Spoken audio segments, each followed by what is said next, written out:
आज आमी आम आदमीची दक्षिण गोंयची वांगडी लोहया मैदानार एकठांय जाल्या.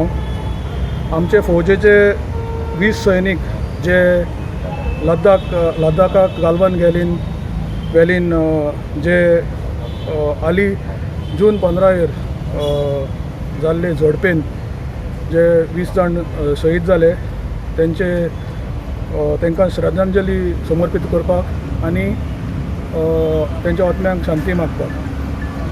ह्या आमच्या सैनिकांनी केल्लो व्हडलो सॅक्रिफायस आमच्या देशा पासत आमी हे वेळार आमच्या सैनिकां वांगडा आसा. पूण आमी सेंट्रल गव्हर्मेंटाक एक मागणी करता की जशें आम आदमीचे गव्हर्मेंट दिल्लीक कोणूय दिल्लीचो मारतीर जालो जाल्यार तांकां तेच्या फॅमिलीक 1 करोड दिता, तशेंच हे आमचे 20 सैनीक जे तेणी बलिदान दिलां तांकां तेंच्या फॅमिलीक 1 करोड दिवचो आनी तशेंच तेंच्या फॅमिलीक एक सर्वीस दिवची.